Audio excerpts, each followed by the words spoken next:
No, Megan once Fox. we're live, Mr. David. Gentlemen, we are live. We're officially live. Episode number 79, 21 away from 100. Folks, if you haven't yet subscribed to the channel, please do so. Once we reach 100,000 subs, we may be going to 3 times a week, so give us that thumbs up and subscribe to the channel. Today we have Tom Ellsworth with us, and Gerard Michaels is back, and we got a lot of things to talk about. Good Obviously, morning, PBD.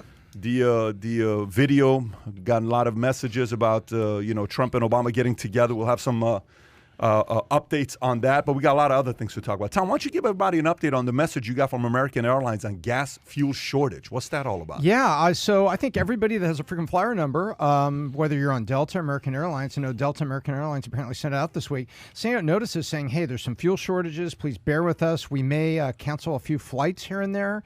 Instead of 4 flights a day, maybe 3, and expect the year-end, the end of summer and back to school, things tightening up in terms of prices going up, and please bear with us.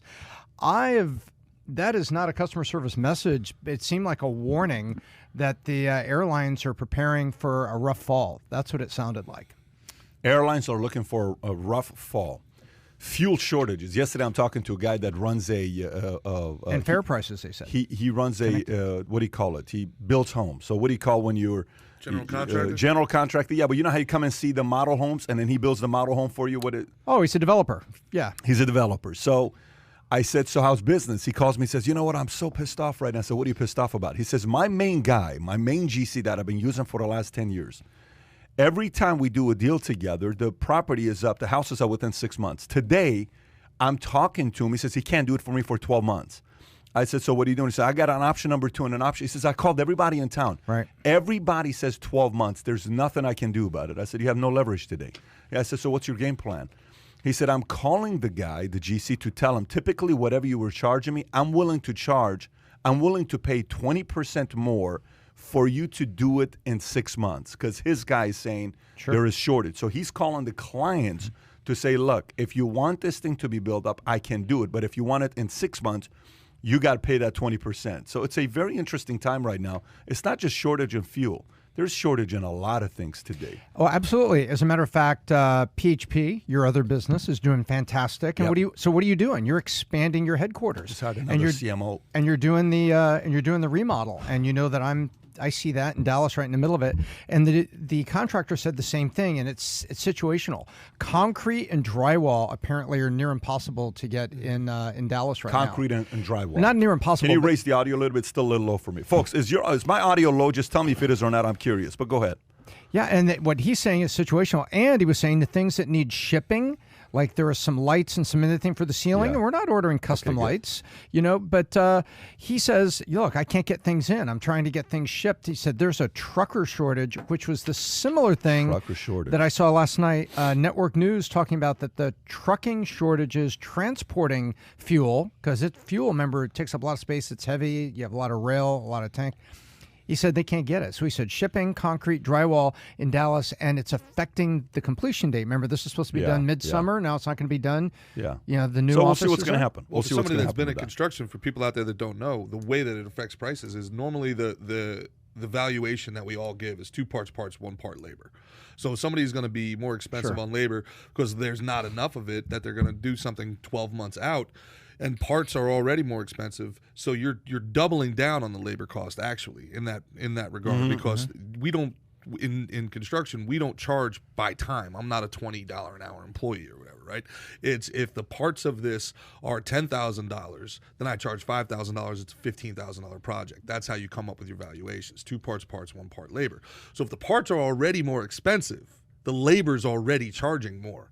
So if the parts cost me 12 grand, I'm not still charging 5, I'm charging 6 now. So that $15,000 project is an $18,000 project. And now if you're kicking another 20% on top of that, that $15,000 project just became what? 17.5, 18,000 just off the bat right there. So that's $3,000 right now off of the same exact project in that hypothetical. And by the way, so folks, I don't know if you saw this or not with Janet Yellen. I mean, you saw what Janet Yellen said. Kai, do you have the Powell story? I think I want to read both of these stories simultaneously because Yellen, what was Yellen's prior job? What was her job before her current job? She was chairman of the Fed, right? Chairman of the Fed, right? So here's what happened with Yellen, and then we'll go into what Powell said. If you want to go to page 7, Janet Yellen. She also got $1 million from Melvin Capital, by the way, to make sure that GME didn't bankrupt them, but that's a whole different thing. So let me read this story. Where's that was a consulting fee. Leave me 7. alone. Is it page 7 or 6? Let me see. Janet Yellen says page 7, but I don't see it on page 7. Where is Janet Yellen's story, Kai? Oh, let me see here. I don't see it on 7.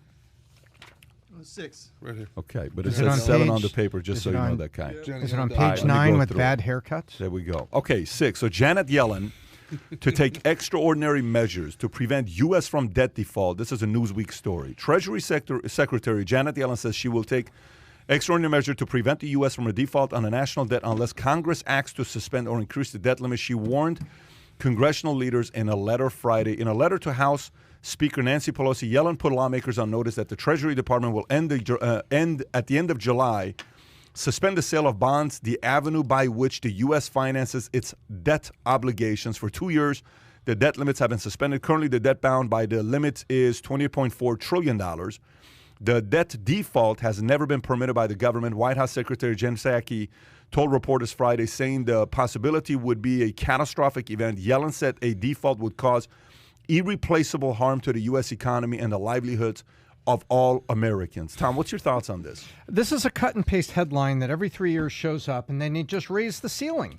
And they sit there and they debate it, and then nobody wants to be the first person to the floor of the Congress. Remember, Congress is the purse, Senate is the approval, and nobody wants to be the one that raises it. You remember this? Mm-hmm. So I think this is right on time. Every 3 years, they have to act responsible, and they're telling they're freaking out average Americans saying default, oh my gosh, what's going on here? And then they're just going to take a stroke of the pen and they're going to raise the ceiling. We could go back and Google this 3 years ago and you'll find similar headlines, and nobody wants to, and Mitch McConnell didn't want to be the guy that authorized it because he didn't want to get pinned. You raise the debt because there's always an election coming. When Nixon took us off the gold standard, Tom, he had one famous quote, and it's, "We're all Keynesians now."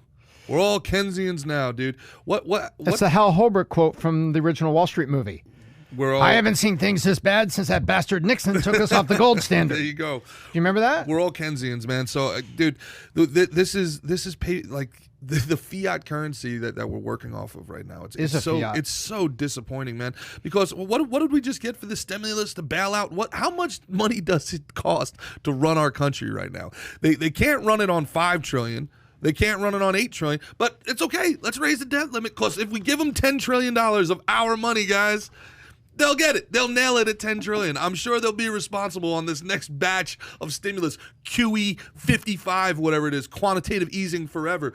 They took all the money. They shut us down. They took all our money, and they gave it to all their buddies. And now they're saying, I don't know what happened to all the money, guys. We're going to default. You got to give us some more of your money. Otherwise, it's going to be catastrophic. Man, oh, man, I got to tell you, man, we are entering the Sherwood Forest phase of the American economy. We are just getting ripped off by the people that are supposed to be protecting Kai, can you pull us. up the Powell story? Pull up the Powell story, because these two go together. So here's Powell. Fed's Powell feels heat from all sides as inflation spikes. Both the Fed and Biden administration have paid rapid price increasing or being stoked by temporary factors. What was a comment that he made? So this is Politico using the word spikes. Powell warned lawmakers on Wednesday that inflation is likely to remain high for months before cooling down in the wake of hotter than expected price increases in May and June, but he reassured them that the central bank was on top of it. Okay, guys, I just want to make sure. Don't worry about it. He's on top of it. Everything's going to be all right. He's reassuring the rest of us. So how bad? Right now we got 5.4%. What number you think it'll peak at? I believe that we have a 10 to 15% inflation year in progress. A 10 to 15%. So damn straight. You think they'll announce 10 to 15%? No, hell no. It's just like labor statistics. They're going to be manipulated. But I believe it's there. You can't find me anybody with common sense. And you know what? I don't care what level of education you have. Don't underestimate the man on the street. The average American, educated or not, like college educated, whatever it is, they understand it. They see what's going on. Rents are going up because they're tied to housing prices. Housing is going up because it's tied, new housing. They just got to walk around a supermarket, Tom. Have you walked around a supermarket? Hang lately? on. Yeah. Now let's go to the two necessary parts of the supermarket, right? Let's go back to produce and let's go back to dairy. So look at a gallon of milk and go look at what's happening there. I'm shocked that, the news media and politicians, and that was Politico that actually used the word spike with inflation in a headline. You know how careful they've been on headlines all year? They're starting to see it. I think the average person on the street, good grief, American Airlines and Delta send you emails saying, hey, there's a fuel shortage. Shortage means prices go up. And we paid a little bit more on the PHP office renovation. These are just examples that we can talk about around at the table. You go down to Starbucks and you conduct a survey with the man on the street. You know what you're going to have? You're going to have people that tell you, oh, when I just went to buy a car, I can't even get a car. Oh, the lease was going to be this is going to be this. The average American is seeing it and feeling it, even though the headlines have been trying to make sure that Americans don't get too freaked out about it. We have a lot I think we're at 10 to 15% right effing now. Pat, we have a lot of younger viewers that are just getting started, right? So how would you explain inflation to them? How would you explain inflation to the 18, 19, 20-year-old kid? How would you explain it to them in a way that they can tangibly, understand what's going on without it coming off as some esoteric, scary, economic term? All right, there's a guy, he's just starting his career, wants to be an entrepreneur, he's getting into sales. So you're talking about high school? What age kids you talking about? Well, let's say the bottom age of the valuetainment demographic, the people that are just getting into starting to dip their toes in politics, economics. They're starting to think about these things. They're starting to be curious about the world at large. How would you explain inflation? We talk about it a lot, but I don't really think people understand the gravity of the situation. How would you explain inflation to them? It's very interesting. My youngest, Brooker, who every now and then is on the case studies. Awesome she girl. drops it. Yep. Thank you very much. So she's going into 5th grade. And I gave her a simple example like this. I said, you know that soda machine that I hate that's at your school? And now it's got 20-ounce sodas in there, all that caffeine and sugar. Yeah. What if you walk by it one day, it's $1. The next day you walk by, it's $1.25. Right? What is your allowance per week? She says, well, $10, but I have to do this and this and this and this. I said, that's right. And what if I just tell you that I'm only going to keep paying you $10? Mm-hmm. Yet you walk by the soda machine, now it's $7, it's $1.25. Brooke, that's inflation. Yep. What I pay you per week, now take a look at everything. Think of it as gas we put in the car, all these things. That's inflation, Brooke. Those prices go up, and yet you still make $10 a week, your little allowance. But she has to do things. I don't just hand it out. And now we're entering, So there's the basic a lot of libertarians are starting to throw the term death spiral out, where we're entering a situation where the federal government is advocating for higher taxes, wages are stagnant, and you have inflation. And they're pumping dollars in that the American consumer immediately spends and sends straight to the bottom line. People say, how's the stock market up? The economy is so bad. Because we pumped a bunch of money into the consumer's pocket. Mm-hmm. They spend it on things, and it lands on the bottom line, and it's supporting the stock market. There's actually somebody here who lived through inflation, right? Vanessa, you were in Venezuela, right? Yeah, it's not fun. Runaway inflation. What was it like? What year were you there? I left on 2012. So that was before Chavez. Chavez was still alive, but my mom was like, I feel like she sensed it somehow, and she's like, you're out of here. And then a few years later, it went downhill. Yeah, but so it was already happening, the inflation. That's when it started, and then it got really bad. Yeah. And then they had to turn off electricity sometimes and things, turn off water. And then Chavez got sick, and then he died, right? Yes, correct. But so this was at the beginning of it. Your mom saw it coming and got you out. Yes. This was, so people that don't understand, the price of bread was, just to use American terms, it was like $1, and the next day was $2. A week later, it was $10, and then it was $1,000 a month later. Like a bread could be like $1 million now. For a loaf of bread. Yeah. Wait, what'd you say? A loaf of bread, compared to dollars currency, can be $1 million. A loaf of bread is $1 million in Venezuela. Yeah. Do you know the conversion? US $1, Venezuela? It goes up so fast that I stopped caring anymore. Yeah, that's wow. That's society. That's the end of society. Why would anybody ever play by society's rules at that point? Then it just becomes survival of the fittest. You go back to feudal warlords. But the biggest thing where I'm happy about is the following. Let me tell you what I'm happy about, and not happy about, but I'm glad it's predictable. Anything that's unpredictable is quite scary. Things that are predictable, to me, you actually pulled it up? I don't even know what number that is. Dear God. Oh my God, $398 billion to buy. Yeah, that's why I can't keep up anymore. $400 billion is $1. Yeah, that's what I'm Bolivars, saying. 400 million bolivar to one. And any of us in the United States, you remember when the peso was crazy? 400 billion. You would take $10 in the United States and you would go down to Tijuana and you were given like 200,000 pesos, Yeah. remember? And gum was like 50,000. But let me say this. Let me say this part. The part that gives me confidence the following. If I do something wrong, there should be repercussions to it. So the best thing is that inflation is happening for the American people to realize the next time you say yes to just printing money for the hell of it, know that this is the consequences. You just have to know. If you say yes to this, this is what's coming. So maybe a temporary, relief or whatever maybe, but you have to face this year right now with the inflation that, and by the way, you know who inflation benefits? Who wins from inflation? The poor, the middle class, or the rich? Who wins from inflation? The wealthy. The rich all The day rich long. always win. And by the way, who causes inflation? The wealthy. Who causes inflation? The government responding to the policies that the rich want. Yeah, so it's the government. Well, actually, they don't always want it, but the government causes inflation. So you said the rich, the wealthy cause inflation, or the government causes inflation? I don't think that there's a distinction between the two anymore. So you think the rich are the government? I don't think. I think that I call it the Ivy League cabal. There's a very, very clear.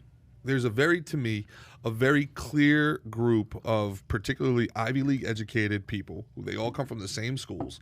They all go into the same groups, and they want a global government and they want a global economy. I don't think anything that's happening right now has caught any of these people by surprise. I agree. There's two things that you have to understand from my time in politics. You have two people, two sides. They come together. You have the greedy and the crazy. The crazy and the greedy. That's it. You have the people who are ideologues, who will do anything. They will give up their time on the weekends to stand in front of a post office to hand out literature. They're proselytizing. And they don't have a spreadsheet. This is their religion. Okay? True. And then you have the greedy, and they're just ambitious. And this is just a way for them to get what they want. And they understand anybody who's in the private sector and trying to compete, they're suckers. Why don't I just make the rules for me, right? I always trust the greedy more than I trust the crazy Because you can predict it. I can predict them, and I trust they want what's best for them. This is when people talked about Donald Trump was going to burn things to the ground, and I didn't vote for Trump the first time. I didn't think he would, because all this guy cares about is his legacy. This is a guy who puts his name in 40-foot gold letters on every building that he owns. You think he was going to let things go down? Absolutely. You think he was going to let himself go down in history that way? No way. I trusted his ambition. I trusted his greed. Okay? What I don't trust is the crazy, and I think that's what we have now. People who want to see the thing burn to the ground because something new and noble will come from its ashes. We need to hollow this system out because it's not working for everybody. It's only working for 95% of us. So we got to burn it to the ground, go through 10 years of horror, and then something new and noble will emerge. That's where I think we're at, and that's what bothers me. You saw the whole new mask mandate? That masks are coming back? Yeah, which one? So, first of all, DOJ is now allowing the government to mandate vaccine if they chose to. So that's one that we saw on Tuesday.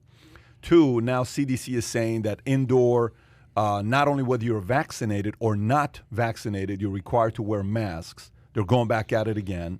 I got a box. Because they found out yesterday that even vaccinated or unvaccinated people might be carrying viral load, and they were talking about the nasal, I got masks nasal here, propagation. just in case you wanted masks. Tom, I got them here for you. And I got baby And masks and chrome and you've masks. got, now, hang on, Pat, you have N95. I you do. have medical masks. So I would have more respect for this mandate if it was medical masks. You have to have an N95. Are you telling me this isn't a hazmat suit? Wait. I thought that this was a magic force field that protected me from everything. You're so funny. What happened? You're so funny. But what do you think about the masks being back? What do you think about masks being back? Yesterday there were several municipalities and states. Oh, Nevada. Nevada came and said, hey, we're masks, what's it, 5 p.m. on the 30th, coming up the end of this week, they even said. Because remember, between now and the 30th, apparently you're safe, so we're going to wait till the 30th. As of the 30th, we have masks come back. I'm there with CDC and everybody that says there is no dispute that if it's not an N95, the effectiveness of a mask is really. If it's not an N95. If it's not an N95, that the viruses come through, it's not there. So number one, I think that the mask thing is kind of a fear mongering. because it really doesn't make a huge difference. It's a beautiful way for the globalists to literally muzzle the disobedient, isn't it? And anonymize everything. And I well, if you want to move from Max to vaccines real quick for a second. So yesterday, my mom has some teeth surgery. She's 84 years old. She had a terrible problem with the tooth. They got to put on a post. They had to knock her out to do it. So I go there, drop her off. She's an hour, 2 hours on anesthesia. She comes out of it a little punch drunk. I took care of her for 5 hours. And her doctor says to me, it says, oh, you're vaccinated? Okay, Babs, you're vaccinated. Great, blah, blah, blah. And we got to talking, and he said, well, yeah, well, the J&J booster shot, remember the saying, J&J? And he says, why is it? And he says, well, it turns out that he says, you can go look this up, Tom. J&J was like 1/3 of the potency of Moderna, which is why people were complaining about Moderna. The people that got the Moderna sometimes said you had a higher percent of those people going, oh my gosh, over 3 days, I thought maybe I got COVID from this vaccination. And then they would get their second Moderna and get the heavy feeling again. Well, apparently, listening to this doctor, the J&J shot was 1/3 of the potency of the Moderna shot. So 1/3 of the, all the dynamic that goes in there to cause your system to respond and make antibodies, which is why J&J needs to have a booster. And by the way, then you go into the seasonal effect. What do we do every August in the United States? Whoa, are you telling me the science on this isn't settled, Tom? Are you telling me this is still in an experimental phase? No. And by the way, we get flu shots every year. Because remember, winter is upside down in Australia. So by the time we get around to August, September, well, it could be a pretty good flu season here in the United States. Turn your mask. Turn the mic off. Right? Keep going. And so, so that's how I feel. I feel that there is so much that's unresolved here. So now you're going to tell me that I can go to work as long as I'm vaccinated. But what if I did get the J&J and I'm really not as resistant, and now I can propagate it? That is not the same as you getting the Moderna if you are less likely to propagate it. So being vaccinated is an unequal statement by scientific definition, right? Because I could be more contaminant than you based on which vaccination I got with barely a year of research. And the doctor also said that you got to take the vaccine every year. It's kind of like a flu shot. Take your flu shot. Correct. Take your flu shot. So, but here's the part. Here's the part that the DOJ is saying that the government can mandate, government employees taking vaccines. When I was in the Army, I had no choice. Here's how they broke it down to me. You are government property. You work for the government. If the government wants to give you shots, they can give it to you. And even in 1997, they said, look, they're going to give us all this stuff that they tested first on military folks. Now, we're like test dummies, right? Jacob's ladder. And you would go through this row. I was talking to you about it last night. Yep. You would walk, and there'd be two guys, like 11 people, 5 and 5. It was 5 and 6. I remember 11 shots. And it's air guns. You go pss, pss, pss, pss, pss, pss, pss. Right into your shoulder. One. You get 11 shots right here. And if you moved, it cuts you. I mean, it's like legit stuff if you move. So they can go and do nonstop shots, and it's not a big deal when they're doing it, right? And soldiers are kind of coming through. They tell you there could be potentially side effects. There could be long-term ramifications to it. We don't know what's going to happen to you, but you have to do it. This is but what your the government property, protocols and you could die next year attacking somebody, so we're not really worried about I it. wish you knew what it was that lets you function on 3 hours of sleep. I would take that shot tomorrow. That's whatever they gave you. It's those vaccine shots I took years ago. So you just inspired 18 people to take the vaccine to be able to go on 3 hours of sleep. It's a 50-year time release speed. Hey, if you choose to work for the government, work for the government, hey, there's a part of it that's you're a government property, military. Now, some of the other government employees, they can fight it. What becomes interesting is yesterday, I'm watching Chris Cuomo, right? And I'm sitting there watching him. I'm watching Don, and I'm seeing what they're saying. The green-eyed monster. Yeah, I'm watching Chris, and we're going back and forth. I think you were there sitting, we're watching Cuomo. Yeah. And you see person after person after person. You saw Barkley yesterday. I don't know if you saw what Barkley said yesterday about the vaccine. Barkley said... Chuck. what was the words he used? He said what? What did he say? You'd be terrible. It would be terrible. He said, if you haven't taken the the only people who are not vaccinated, are just assholes. Okay, that's what Barkley said. And then you saw Pelosi going at McCarthy talking about that. He's an absolute moron. Yeah. She get in the car, right? Then you saw Geraldo on, I think it was the 5, where he got up there and he says, if you don't take the vaccine, you're an absolute idiot. If you don't take it, why aren't you taking it, et cetera, right? So now the next thing is that let's figure out ways to divide people even more. Before it was, Trump against, everybody else. Then before that it was, whoever, January 6th insurrection, which is all over TV right now. And then it's now the vax against the unvax. And if you're unvax right now, you're absolute, a menace to society. It's another Correct. way of trying to divide. So here's what my idea was. Yesterday, I presented my idea, right? Kai, if you haven't seen it, I don't know if you've seen it or not, Kai, let's play the clip. Play the clip of what I think would be one way to help unify America. And I want to get your thoughts. And I also want to kind of give you an idea what's been happening since then and what kind of messages I started getting with this. Kai, if you can raise the volume, see where the volume's at. And I'm going to pull Back my up a little bit. stats of your message here, too. Okay.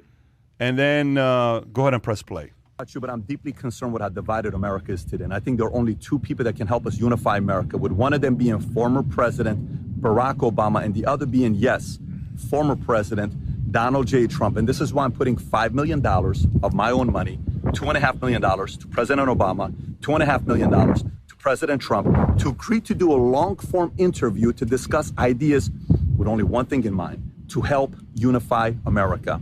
Having said that, President Obama, President Trump, let me address why I think you ought to consider doing this. Number one, I think if we were to look at America as a left wing and a right wing, I think the voice of the left wing today is still President Obama, and the voice of the right wing today is still President Donald J. Trump. But when I think about the 2 of you, I think about 2 people who both love America. They have different ideas, but I think both of you love America. And I also see today, whenever we see a husband and wife that are about to go through a divorce, we see signs of a divorce. You see it 6 months before, 12 months before, 8 months before, and you try to do whatever you can to save that marriage, but you kind of see it's coming. I think the world, if they're watching us, China, Iran, Russia, is seeing a great divorce could potentially happen with the United States of America. And what can we do to save that marriage? Obviously, they would love to see us get a divorce.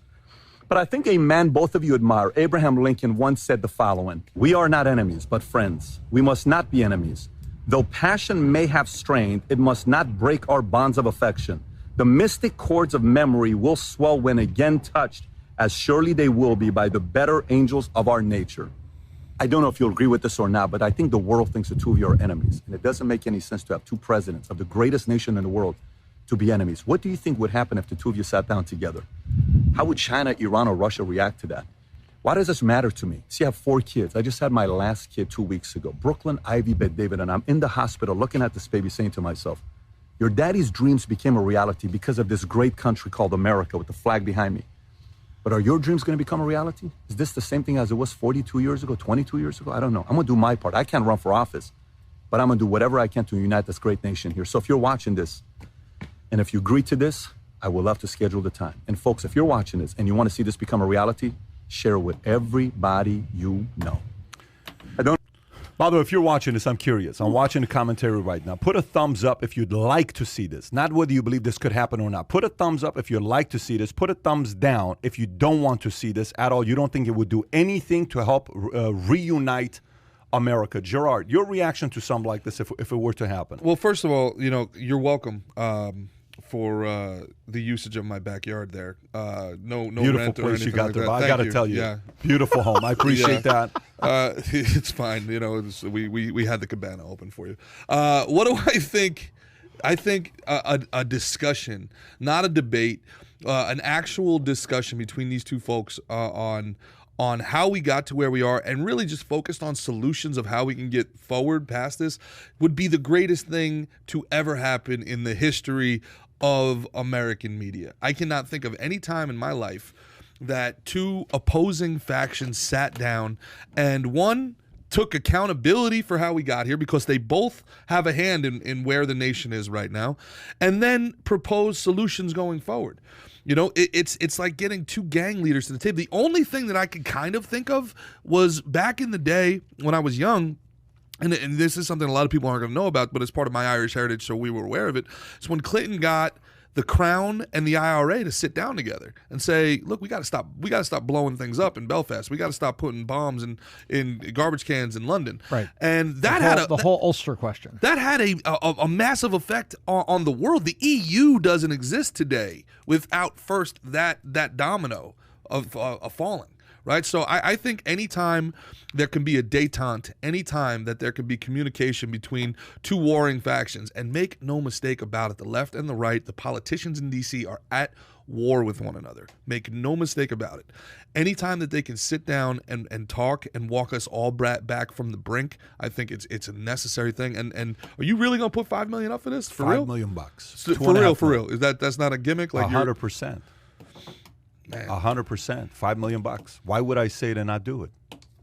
Dude, that's awesome. I hope I hope that they are man enough to do it. I hope that they are man enough to sit down in their beliefs and say, this isn't about me, this is about us. And I hope it gets to them, and I hope that they see this, and I hope that their first reaction is like, no way. And then I hope the people out there and the valuetainers, because you guys hit up my DMs, and I know how persuasive you can be. I hope you guys are blasting these people. I hope you're blasting their camps. I hope you find out who their campaign managers are, because that's the truth. If you want to talk to these people, you find out who their campaign managers are, and you blast them with this. And you the squeaky wheel gets the oil. Who wants to see this happen? Who doesn't want to see this happen? That's the real question. I mean, if you think about, like, if you look at the messaging, and when this went out yesterday, I got a lot of calls from people saying, I shared this with my group, and everybody said, I had people saying, why the hell would Obama ever sit across a, con man like Trump? And then there were people that said, why the hell would Trump ever sit down with somebody that's as conniving? I mean, it's like on both sides. There are some people that cannot get that division out of their minds to see this thing take place. But who do you not think wants to see this happen? And who do you think wants to see this happen? Look, we're a government, as you pointed out, of identity, right? And identity politics is the tool of the left at the moment. They're run on identity, whereas the tool of the right is still running on ideas, but ideas and then identity is a close second, and it creates a division. So I don't think Pelosi wants to see this. Pelosi's been spending, they would have to change. So Pelosi doesn't want to see it because they've spent so much time generating so much momentum, taking advantage of all the unrest and all the its various forms over the last 14 months. I don't think she wants to see this because she would have to concede certain points. So I don't think the left is going to want to see this because they would have to concede points, and they are the volatile side of the argument in terms of the incendiary part of it, whereas the right tends to be the reactive part of it. They're usually reacting to the incendiary. There's sins on both sides, but I don't think that the hard left leadership wants to see it. I don't know if I could even say his name. It rhymes with Si Sing Ting would not like to see this happen. He spent a lot more than $5 million to rip this country in half, and he's almost got it. They've almost got it. Let me ask the question a different way. I got a guy yesterday. I'm trying to get his seat. He messaged me right now, his phone number. I'm texting him to get him on here. But here, look at it from a different standpoint. I just texted you. Look at it from a different standpoint. Here's a question. Say it happens. Mm-hmm. Okay? Let's just say it happens. Let's say we have the meeting set up, and Trump and Obama are sitting right across from one another. Long-form interviews, sit down. Okay? Mm-hmm. Now, when I first announced this and we were talking about it, remember when this was? This was a few days before 4th of July when I said I want to do this. And you're like, Pat, this is crazy. This is, and we went, I don't know till what time it was, midnight when we were processing this together. We've known about doing this for how long now? Since 1 o'clock in the morning. 1 o'clock in the morning. This is a week before 4th of July. So go whatever today's date is, go to then. That's about 5 weeks. And it happened off the cuff. We were at the kitchen, just having a conversation. I said, I'd like to see this take place, right? But say this takes place and they're sitting there together. My only reason why I think this, first thing you said, Pat, do you think this could take place? I said, I think this could take place. But I said, there's only one person that wouldn't want this to happen. And you said, who wouldn't want this thing to happen? I said, Oprah Winfrey. And why wouldn't you want, why wouldn't Oprah? Because the first thing's going to be, if Oprah's camp gets a hold of this, they send it to her, she goes to ABC and says, let me do this interview. Why would I let somebody else do the interview? I think a long-form interview in a format like this, to sit down and have the right questions to be asked, to hear both of them go at it, if that were to take place, how do you think the world's going to react? What do you think positively it's going to do to America if it actually did take place? Mm-hmm. And how will it do any negative impact on who? So how will the world react? What positive impact will it have? And what negative impact will it have? Yeah, to me, first of all, it'd be cathartic. Like, I'm done with debates. These canned questions and the sound bites. I'm done. It's not an actual debate. A sit down conversation where they actually could call each other, see each other as equals, see each other not necessarily as adversaries, but two wings of the same bird. Look, we talk about it on this podcast all the time. I just want to live in the same reality with people I disagree. I don't need to agree with everybody. I just want to live in the same reality that they live in. There's people, when I was up in New York, I'm like, dude, we don't live in the same reality. When there's people who looking at Bill de Blasio, the mayor of New York, telling us the voluntary phase of this vaccination is over, and people being like, okay, good, that's a good thing. And I'm like, what? We're not living in the same reality. That the government just said that they're going to come to your door, kick the door down, and shove something that you don't want inside your body. What's the difference between consent and what's the difference between, and not? It's consent. What's the difference? I'm not going to use the R word and get this thing, but I'm saying that's it. The difference between sex and something else is just consent. That's all it is.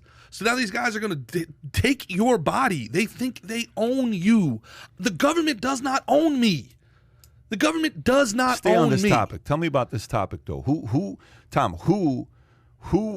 would the world react to it if this were to actually happen? Well, this happened in my lifetime, and you would have been very, very, very, very, very, very small. But one of the gentlemen is probably one of the nicest and most integrous people ever to be in the White House, but he was a very ineffective leader and president, which is Jimmy Carter. Jimmy Carter got the Camp David peace accord pulled off, and the world watched in shock as he took Menachem Begin and Anwar Sadat, I believe it was, to Camp David and got them to agree on things and agree to peace. And there are many people, including me, I'm not part of politics, but everything I've read, it cost Anwar Sadat his life. He was assassinated later. But a world watched in absolute shock and awe, in a good way, as the two sides came together. And if Kai can find the pictures of it, Camp David Peace Accord, going back there, right before 1980, it's happened before in our lifetime where two avowed enemies got together and the world was shocked and inspired. There they are. Look at that picture. They were actually laughing. There was relationship. Look at there. You can't fake that. That was not modern day faked images, Pat. Those images there are men who now have some semblance of a relationship as a result. And it started as a sit down brokered by Jimmy Carter, who was in the middle of breaking the U.S. economy, another story, brokered by Jimmy Carter to get these two folks together. So what do you think would happen if these? I think you'd have this kind. You're not on a Camp David stage and Nobel Peace Prize and all this stuff. But I think that if you truly got it together, there would be a percent of people that look at it like this and would be really inspired by it. Pat, look at the far left, the first picture. Look at him there with Jimmy Carter, hand on his heart, lower left. Okay, before, now look at yeah. Which two guys don't look like they want to be there? And then look at the other picture. I believe we can make progress on this. And I think we've seen it right here in our lifetime when you get sides together and you can have some sort of a dialogue and move it forward, something can happen. There'll be parts of this country that don't want it to happen, G, that want to undermine it all. But I think it would be a moment that I think would be strong. What would you hope to get out of it? I mean, what would you hope to get out of it? What would you ask them? How could you get them off of their talking points? Yeah. How could you? They're so entrenched in their talking points. How would they just not take the money and use it to further messaging that's already out there all over the place? Somebody asked me a question. They said, why don't you give the $2.5 million to charity? I said, the money can go anywhere it wants to go to. If they want to give it to charity or if they want to keep it. Matter of fact, I'm going to keep raising money to see if this money needs to get higher for us to be able to make this happen. Whether it's somebody said, why don't you announce that anybody that matches your $5 million, they're actually in the room when the interview takes place. So if somebody wants to match $5 million, what if we get 10 people that put up $5 million? Now we got $50 million. Now we're raising some money. What if people are donating $1,000, $2,000, $5,000 to be able to make this thing happen, and then eventually we get the attention. I don't know if we're announcing $100 million. You might be able to afford Hunter Biden for $100 million. Yeah, if we get to $50 million a pop. Do I get a painting? If we get to a point where we're raising that kind of money to get the attention of it, you want to give it to charity?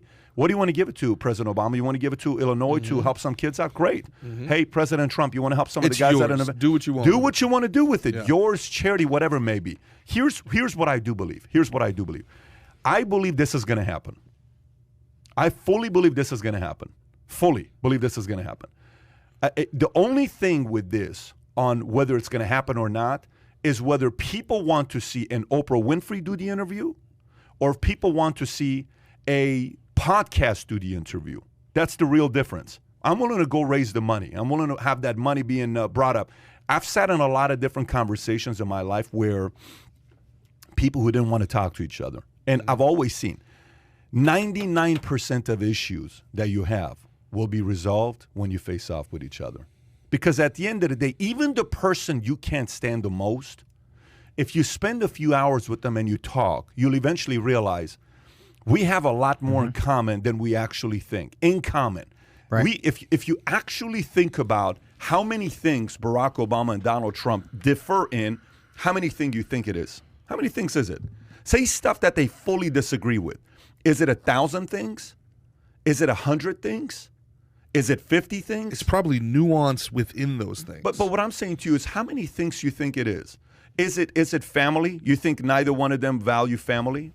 You think neither one of them value the ability to communicate a message? You think neither one of them value the ability to work hard? You think Obama became a two-term president by not working his tail off on the campaign? You think Trump became who he is today by not wanting to go out there and work his tail off to make money? What values do they? There's hundreds they're on the same page with.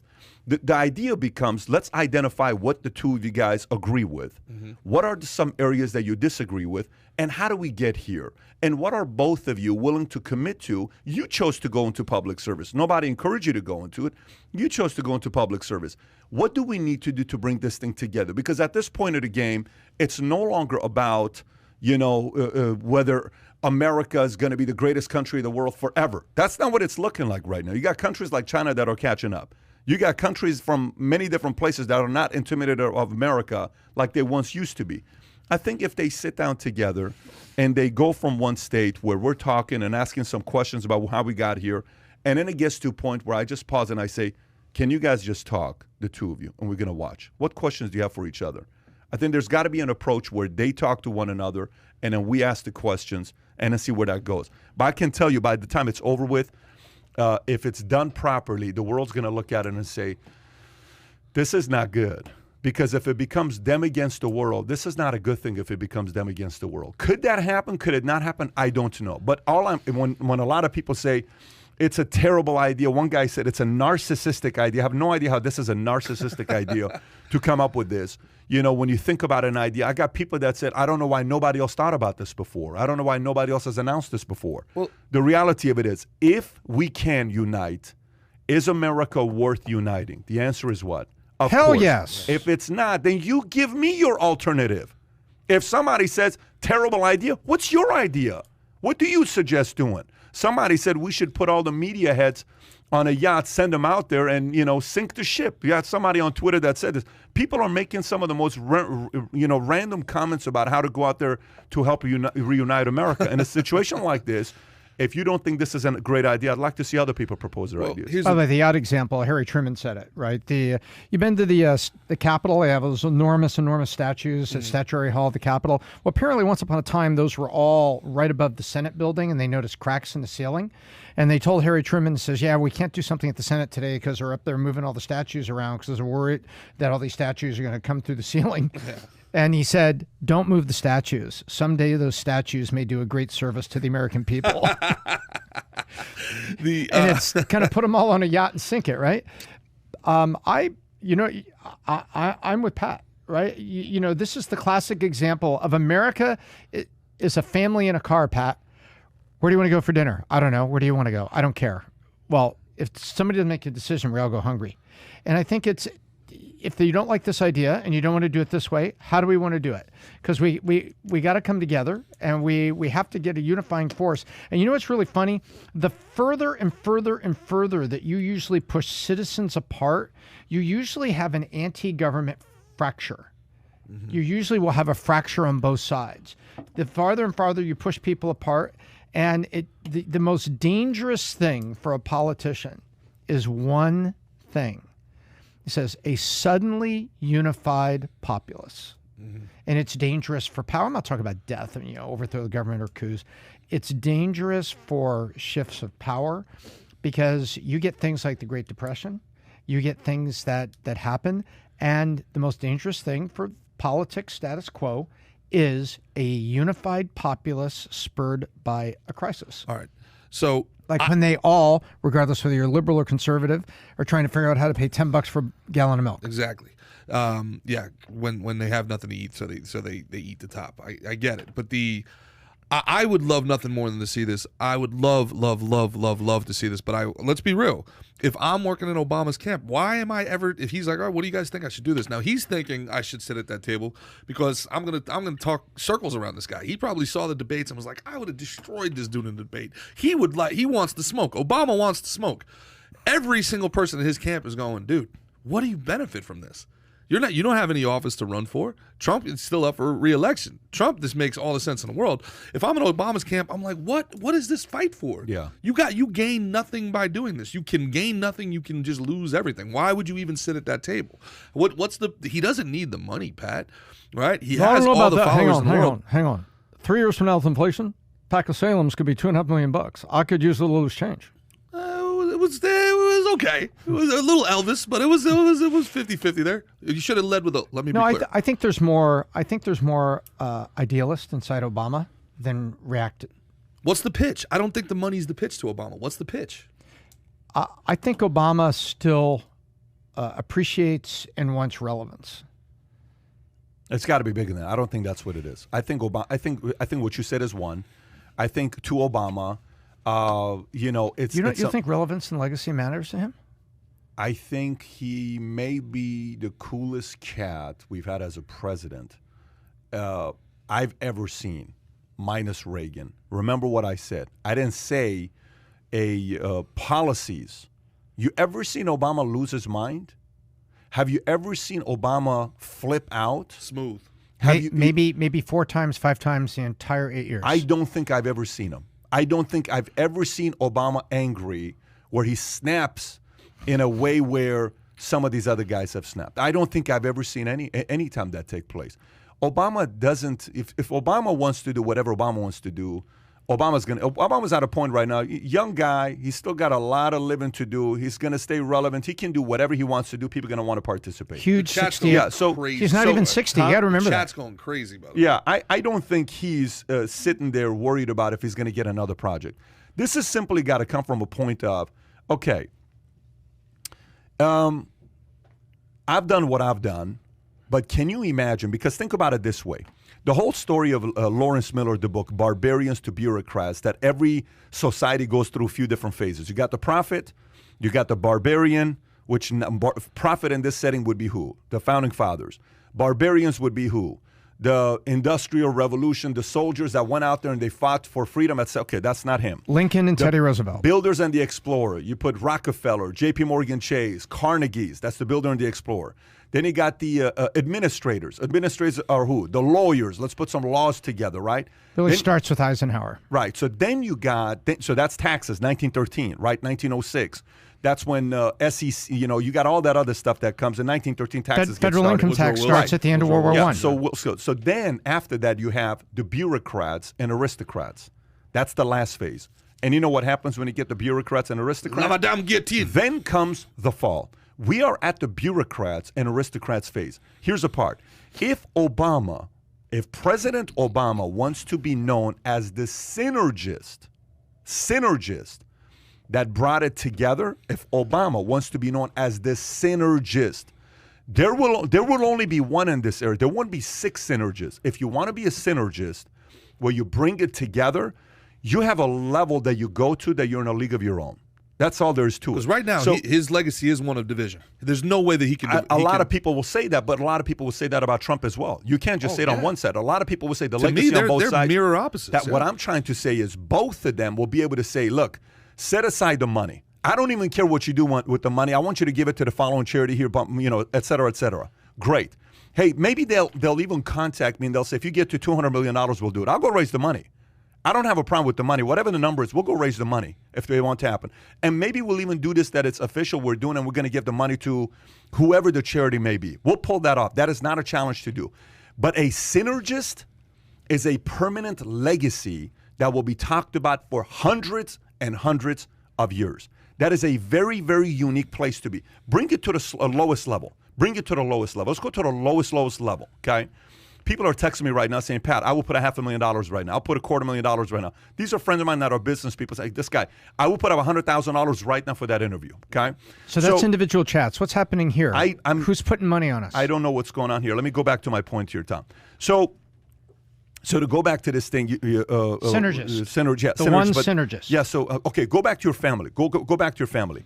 Go to your family and think about the two relatives that nobody could have brought them together. Mm-hmm. Who are the two relatives? You don't need to say the names, but you know exactly what I'm talking about. Oh yeah. Every family has them. Here's a question: did they ever come together? It took a death. Who brought them together? The death of my grandmother. Okay, it took a death of a grandmother. It took a death. Okay, so the death could be what? The fall of an empire. Oh, yeah. Okay. Sure. So do you remember yours? You don't need to say who it is, but did that ever happen in your family? Yeah, it was my parents getting married, and they both have told me what happened and who was there. It was amazing. And so the marriage brought them together. The wedding itself brought them together, but then at the reception, no bad words were spoken, but they went their ways. So my mom and dad said they'll never be in the same room together once they got a divorce. From July 15th. Excuse me, they were in the same pew in the front row together for 60 minutes for the wedding, and everybody was shocked. And afterwards, they were very polite, but they left. So July. To your point. So July 15th, 89, we escaped Iran. That was the last time my mom and dad were in the same room together. When they got a divorce, my mom said, I'll never be in the same room as your dad. My dad said, they'll never be in the same room with your mom. I said, great, no problem. I'm getting married. So they're calling me, so we haven't got an invitation. I said, it's because you're not invited yet. They said, what do you mean we're not invited? I said, you think the first time you're going to meet each other is at my wedding? You think it's a one-room wedding. Yeah. So I said, you think you guys, I said, the only way you're invited to the wedding is if you guys are willing to sit down and have a conversation together. Mom and dad came together at my house. They spent 3 hours together after 20 years of not being in the same room. And then I said, are you guys able to do this? We can. Then we did. My wedding pictures right now, every time I look at the family wedding pictures, you see the picture there? It's so, every time I watch it, I crack up because nobody knows the politics behind it to me. I look at my dad's face and my mom's face. It's only two faces I look at when I look at that picture right there. It's classic. The point is this. In every family, someone unites. I call it the Doug mentality. Diffuse, unify, glue. Diffuse, unify, glue. Diffuse, unify, glue. You have to diffuse the issues that we have today in order to unify and be the glue. Glue brings people together. The media is the complete opposite. Is divide, divide, divide. That's all they do. Mm-hmm. Whatever they can do that impose conflicts against each other is divide, divide, divide. We want to diffuse. We want to unify. We want to be glue. If these guys were to come together, it wouldn't be for the money. I agree. If they have a number that they want us to raise and make this happen, we'll go out there and make it happen. I don't even want this thing to be, some people call me and they said, you're probably going to go sell this on pay-per-view. You're going to go sell this to ABC. You're going to go sell this to this. That's what I don't want to do. Matter of fact, I'll even do it in a way to not even monetize this, for people to realize this needs to happen. This is not about a monetization type of a stuff. This is, we need to have this thing to become a reality. If you want this thing to happen, let's go out there and do it. I want to see this happen because I'd like to look back and say, okay, look, in reality, who has more experience when it comes down to the stuff that happens at U.S. government? Us, Trump, or Obama? Oh, my God, Trump and Obama. Trump and Obama. Okay, great. Well, let's come on down. Let's sit down. Here's how I see it. When I process this, the reason why I haven't announced it for the last 5 weeks, what's a week before 4th of July? Say June 28th. So June 28th to today is what? Exactly 4 weeks, right? It was a Saturday or Sunday. Sunday. We had a gathering for, I don't know what it was about. Matter of fact, no, I'm sorry. It was a week before Brooklyn was born. It was like June 20th or something. Correct. Baby shower at the house. Yeah. I don't even remember what the date was for that. Yeah. Was it mid-June? It's got to be 6 weeks You- ago. you Anyway, had a- Right you before had a Labor whole- Day. It was Right before that before Labor because I was still in Dallas, and you called me, Tom. What do you think of this and this That's and this? right. And That's I right. said, let's process this. I Yeah. love the idea. I'll see you next week. It was in your old place in Boca. Yeah. You had the whole team over there, and then things were kind of settling down. And we were like, dude, you're about to have your 4th kid, man. And you were like, man, you had like this moment of like reservation. Like, I hope that she has the same country that my other kids are growing up in. And that's when it was like, well, okay, yeah, these are tense times for sure, man. And you were like, okay, what can I do? I'm gonna bring Obama and Trump together. And we were like, okay, how are you gonna do that? No, I'm gonna do it. All right.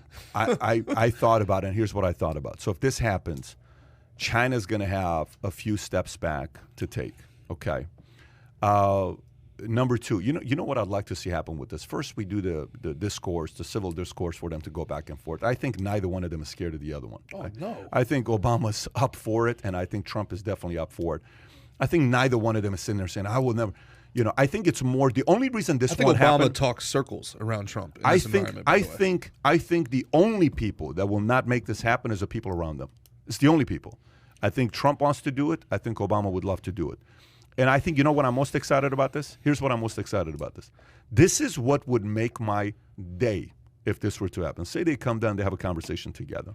Okay? Here's my favorite part. Afterwards is for them to go and spend a couple hours just by themselves with nobody being around. Just talk. No one to be around. Like on a playground.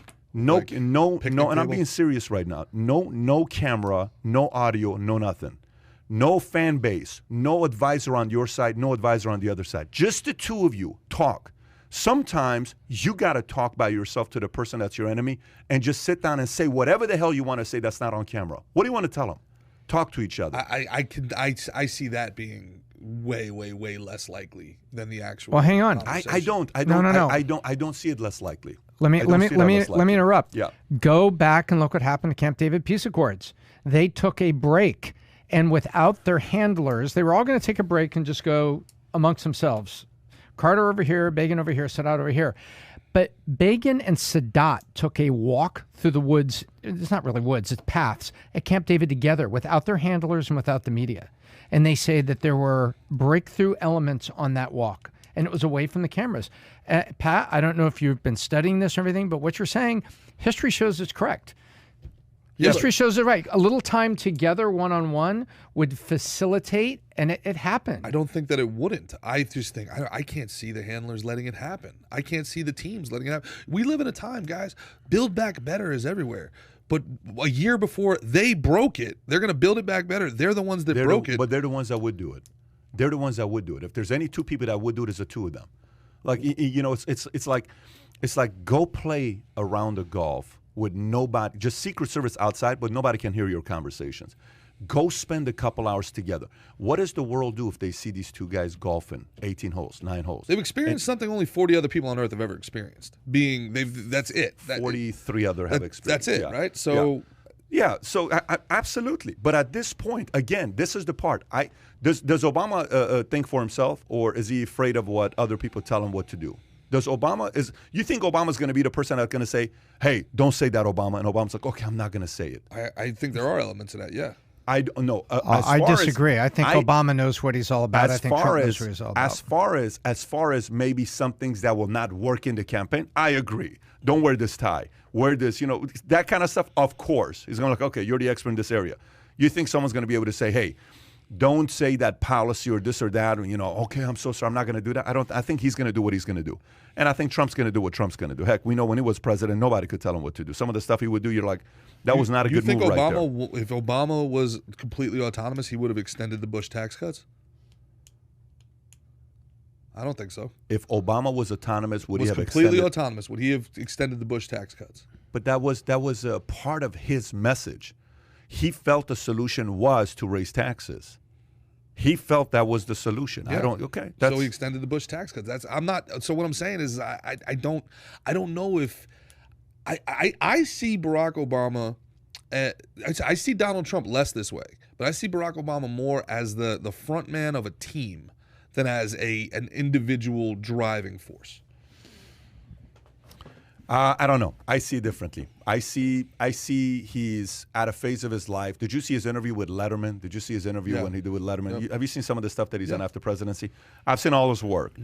And he looks like a kind of guy that just wants to have his fun and live his life. And you've seen with Bruce Springsteen right now, they got their, podcast going on, that they're doing what they're doing. And by the way, this would, in another way, even if Obama did something like this, imagine what it's going to do to everything else. I mean, imagine how this drives everything else he's currently working on. Maybe he wants to show a new version of himself. Sometimes the biggest part about, we talked about this. I was giving a talk last week in Dallas. There was like 1,000 guys at this event called 8% Nation. I was kind of telling you about this. And at the top, I talked about 2 topics.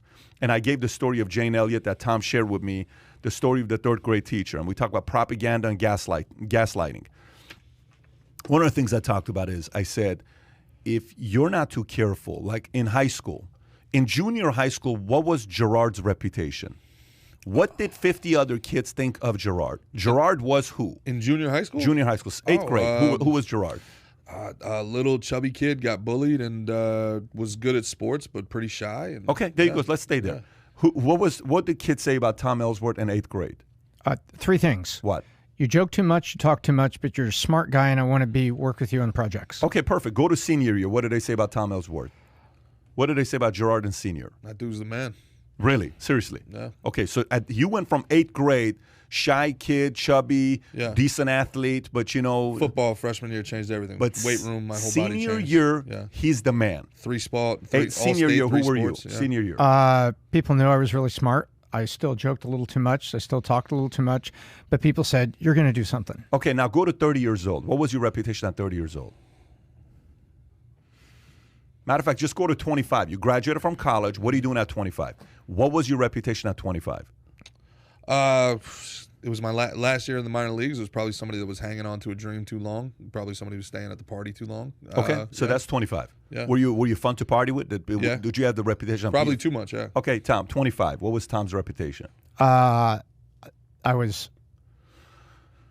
that was my 25 years old was my second job. It was at LA Cellular, and I had gotten promoted twice because I just got it done. And I think the reputation, without any ego in it, was he gets it done. Okay, so here's where I'm going to with this. Today, what's Tom's reputation today? What's Gerard's reputation today? Go to your reputation today, right? Whatever it may be. You don't have to say, just think about it, right? Mm-hmm. Here's the point I'm trying to make to you. How many times have you recreated your reputation and your identity? How many times? Yeah. Many, many times. And by the way, some are currently going through maybe trying to recreate their identity. Right. Some of us may be going through recreating our identity right now. Nobody knows about it. We want to be known as, hey, this is what I've been known for the last 5 years. I'm going to work on XYZ, right? I don't know. I think Obama may be wanting to recreate his identity to come out and say, hey, this is my position now. I know a lot of you guys have put me in this box as I'm this person, and some of you guys have put me in the box as I'm this person.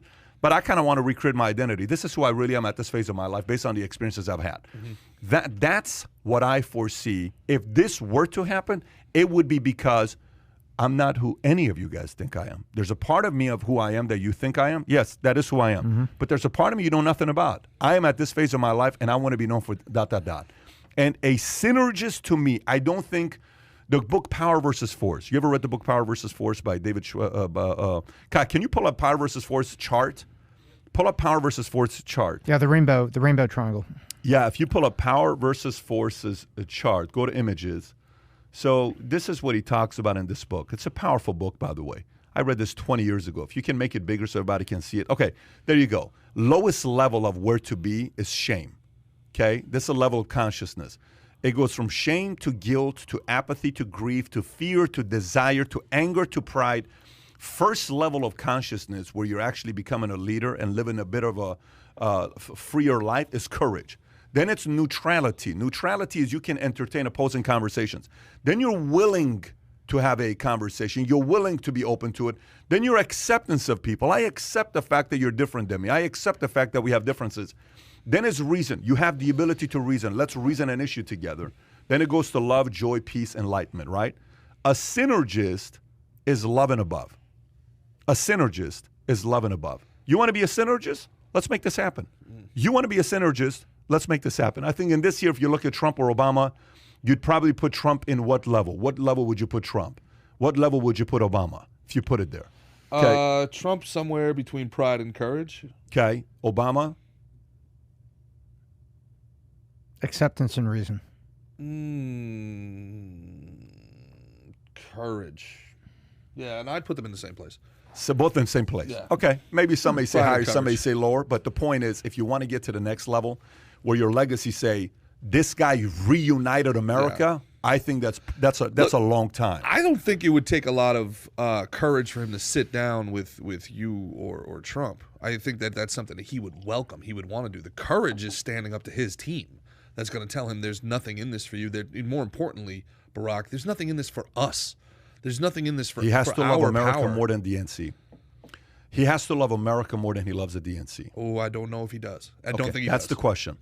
He has to love America more than he loves Democratic I don't Party. know if there's a Democrat that I know right now that loves America more than they love the Democratic Party. Yeah, Manchin would be America more than the Democratic Okay, Party. I don't know him though, but Joe Manchin. Manchin would be a guy that loves America more than the Democratic. And I think there's a few others as well, by the way. But if Obama's at a point right now that it's more America than a Democratic Party, you would do the sit down. I'm just saying, if it's really America more than your party, you would do the sit down. If it's really more America than the Republican Party, Trump would do the sit down. I think Trump does a sit down, no problem. He does it, no problem. So but it's advantageous. In fairness, to him, it's more politically than it is to Obama. advantageous for Yeah. him to do it. Do you think it helps him more? You think it helps Trump more if this becomes a reality? But I don't see this as a debate. I see this. I don't either. I see this as you trying to facilitate solutions. Yeah. I almost want to bring them together. I ask literally 3, 4, 5 questions, and then they go. Go for it. That's my only outcome is not even to ask any questions. It's not like, so tell me. It's like, hey, boom, boom, boom. Then I say, look, what questions do you have for one another? Yeah. You know, we have a few different issues to go through. I think these are the things America would like to know. What are your thoughts on these 3 different issues? I'd be curious to know if you guys have questions for each other. How do we get here? And then President Obama asks Trump questions, President Trump asks Obama questions. We just sit there and listen. Yeah. And it can go 90 minutes where no one's saying anything, but they're talking to each other. That's what I think the world wants to see. This is not like a moderator, so tell me, you got 2 minutes for an answer. No, this is not that. This is what's really on your mind. Yeah. How do you think we got here? What part of it do you think is on your side? What part of it do you think is on their side? And to your point, you know who really would probably be the most pissed off is the extremes. Like the crazy MAGA, right? And the crazy far right would hate this. They'd hate it. They would hate this. AOC would hate it. Yeah. Yeah. Bernie would hate it. Which is why I want to see it all the more. Because I don't think they love America. I think they're kind of on the Marxist side of things. Sorry, but... Well, that's the whole Build Back Better thing that I was talking about before. This is the global thing, right? The Build Back Better, things were quantifiably better than they've ever been before. Humans had more access to nutrients. We were safer. The people were living longer. Humanity 3 years ago had never reached the levels that we reached. We basically have recreational in 80 years. We went from horse and buggy to recreational space flights. You know what I'm saying? Like, we're killing it as a species, but we're being presented with this idea that London Bridge is falling down. We have to build back better. The system wasn't working. Dude, it's Marxist BS. You can't sell revolution in times of prosperity. So they have to present this image that things were crumbling, and they weren't. Things were going great. Do we have the phone ready if I'm calling somebody? I got somebody here that just wants to make a commitment. Yes, you can do and it a good sized commitment to make this happen. Let me know. You can plug in your phone too if you want. Let me know if we're. Don't forget to plug in the phone. It's plugged in, just so you guys know. Right now it's about. Please say your name. Hang on I got to state my name. Give me 1 second. Okay, so I'm going to call him up. This is Arron. Arron is this number is using RoboKiller to screen their calls. No problem. Kai, Please can you say pull your up name Redcon and the Gym? purpose of your call, and I'll try to connect Redcon Gym is a big gym here. Arron, this is Patrick Bet-David. He is the CEO and founder of Redcon One. It's not just a gym; it's also a supplement company that they do extremely well. All our guys here go to their gym and use their supplements. And Arron is known in the bodybuilding world. That is himself. Arron, how are you? Arron, can you hear us? Yeah. How you doing, buddy? How you feeling? Patrick? Good. How are you? I'm very good. Thanks for taking this call. I know you messaged me yesterday, and you commented yesterday, and we went back and forth, and I said, are you willing to say that on the podcast? And you agreed. So if you don't mind telling the viewer, what was your reaction when you saw that? Do you think it's a good idea? And if yes, why? Yeah, so both me and my wife saw it, and she commented to me, check this out. And I think it's a fantastic idea, and something needs to happen to save this country. And I feel like, why not you? Why not these two guys get together and start hashing it out? They're two obviously very well-respected people from each individual party, and I thought it was a great idea. And I said, hey, man, how can I help? Can I throw in some money and make it sweeten up the pot for get these guys together? And Arron, if you don't mind, if the audience doesn't know you, we have your picture up right now on the podcast. Do you mind sharing with folks what it is you do yourself, what it is you and your wife do? Sure. Well, I am the founder of Redcon One, which is the fastest growing sports supplement company in the world. We're sold in 90 countries worldwide, Walmart, United States military, Vitamin Shop, GNC, etc. So we do that. And then we also run the Redcon One Foundation, which gives back to military families in need. And very patriotic brand. Me and my wife are both very patriotic. Darielle, my wife, helps run the foundation, and we try to do things to help give back, and we've been very fortunate in this life to be able to do that. And it was great spending time with your wife and your son, I believe. That was on my daughter's birthday. Yeah. This was, 2 months ago? I think maybe 2.5 months ago, something like that, whatever May was. So 2 months ago. And spend time with the family. So go ahead. No, I wish I would have been there at the party. I didn't even know until after the fact. And Darielle said it was a great party, and Aiden, my son, loves your daughter, so very cool.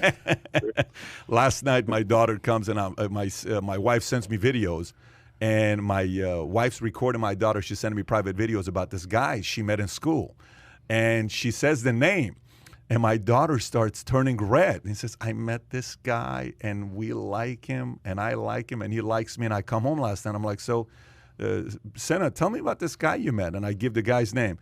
And she starts turning red, and she runs away. She don't want to talk about him. Anyway, she's already flirting with guys. It concerns me big time, long term, but it is what it is. So, Arron, you saying that, are you comfortable sharing with the audience how much you're willing to support this cause if it were to become a reality? I'm willing to put up $500,000 of our money to help make it happen. And I thought, if there are more people out there like me, businessmen who are patriotic, love our country, and think this is a good idea, which I think a lot of people will. I think hopefully I'm the first person to do this out of many people that would be willing to put up money and help make it happen. Well, brother, I appreciate you for doing that. There's nothing like having other people that love this country as much as we do. And the fact that you're not just saying it, but you're doing it says a lot about what you and your wife are willing to do to reunite this country. And definitely appreciate you doing that. And folks, if you're listening, this is Arron Singerman, CEO and founder of Redcon. Arron, maybe we'll have you on here to speak about this as this thing gets deeper and deeper into this possibly happening. You let me know, Patrick. I'm just down the road. We're based in Boca, not too far from you. All good. I definitely will. I'll text you right afterwards. I need to get you to the gyms. That's what, Patrick. I've been trying to get you to the gym. Dude, I got to tell you, no joke. I've had.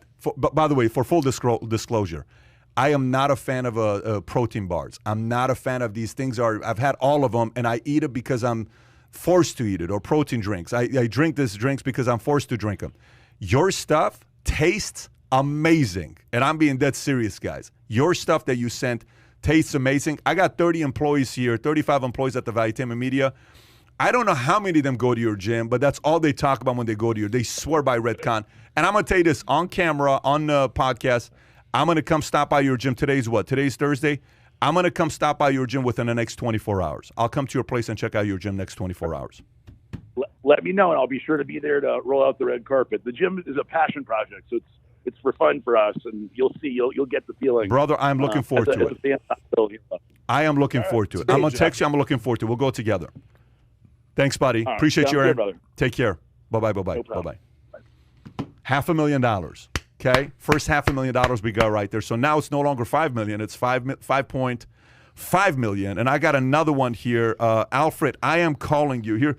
And by the way, anybody that's listening to this, here's what I'm going to do. Anybody that's listening to this, whatever you decide to donate on Super Chat today, 100% of what you give on Super Chat today, 100% of it, whatever you give, $5, $10, $100, $1,000, whatever it is, I'm going to use 100% of it, and we're going to create a, what do you call a barometer that tracks it, and we can obviously start a GoFundMe. A charity thermometer. Yeah, we need to create a thermometer to see how much we're raising for this, and we'll keep a track of it until it finally becomes a reality, and this thing creates momentum.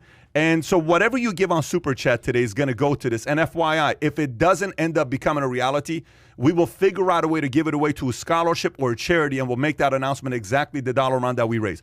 But let me call the next person. Alfred, I am calling you next. Alfred himself runs a, let's see if we can get a hold of Alfred. Alfred, if you're listening, I am calling you, buddy.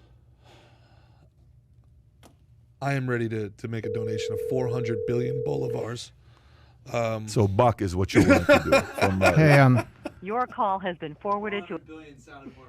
how much did 400 bolivars did? Hey, PBD, I just picked up my phone, and I posted this on LinkedIn and my socials, and I just did a quick check there. I was checking the stats.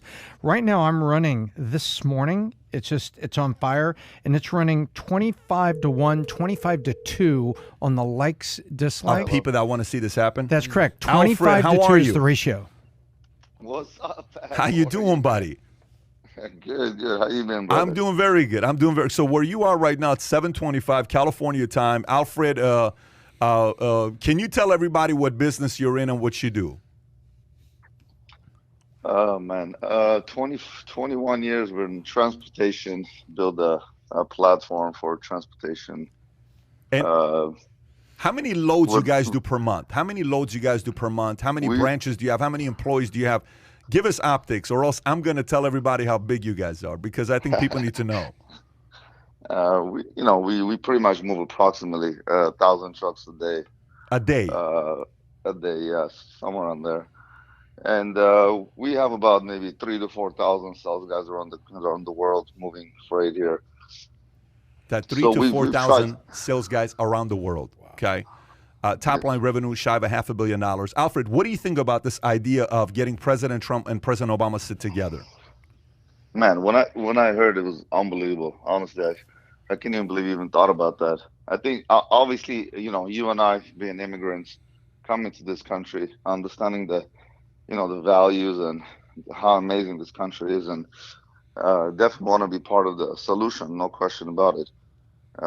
And I even text you. I said, maybe the first thing is to getting the wives together. Maybe that might be the first shot, getting these two guys together. Money might be more relevant to them than them, but obviously if we can get those two big boys together, that can definitely make a lot of change. Are you willing to support it? Are you willing to support it and throw a couple dollars towards this project? Of course, I texted you about that. I said, look, I'll put $100,000.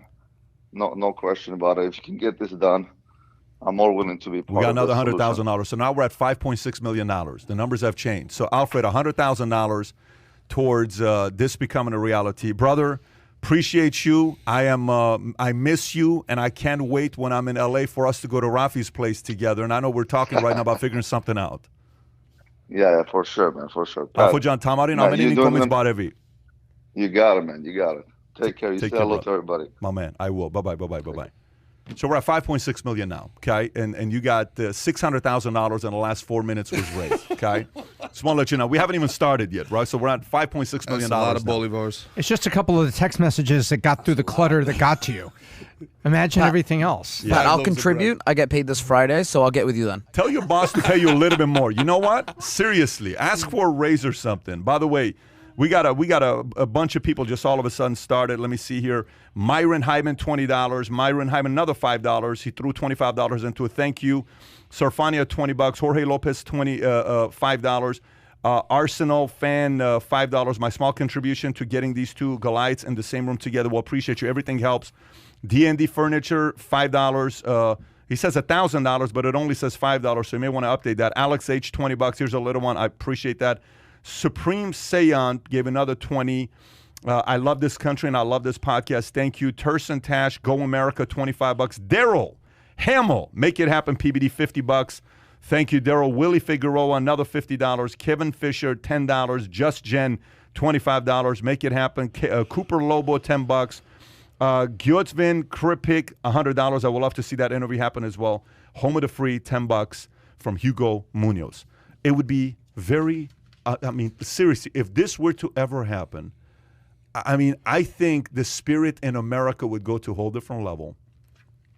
Would media lose their minds? Oh, yeah. Would the folks in media lose their minds if this were to happen? Good, even better. I think they would lose their minds if something like this were to happen. So, folks, again, if you want to, D&D Furniture just gave another $100. Jordan Becker just gave another $50. If some of you are listening and you want them, people that may want to contribute at a higher number, the next phase right now is asking Elon Musk to match $50 million, going after Bezos to see if he'd want to put up $10 million, going after folks like that. So if you've seen the video, it's on my Twitter. I've pinned it all the way at the top. If any one of you guys want to go talk to the congressmen, media, other billionaires, people you may know, people you may do business with, friends, family, anyone. If you know anybody to get this in front of, we are barely, I announced this yesterday. So you have to know that this campaign is probably going to go on for some time now to talk about this, to see how much money, whether it's Mackenzie Bezos, whether it's Bezos himself, whether it's Buffett, whether it's any of these guys. Mike Lindell, we're talking to you, Mike. Mike Lindell could be another one there, right? Exactly. So if anybody wants to see this happen, let's go make this a reality and get these two gentlemen in there to help them synergize and unify America. So, but if you do want to make a bigger contribution, message us directly. Send me a message if it's more than, if you're willing to match a $50,000, $100,000, $10,000, $1 million, $5 million, contact us directly. I would love to have you make the announcement on the podcast with the rest of us here. Okay. Thoughts? $600,000 in a few minutes. I can't believe you just raised $100,000 a minute live on the air. Yeah, that's nuts. There you go. And that's just the beginning, Tom. I think this shows you the undercurrent that what Americans want is things to come together. Americans want things to come together.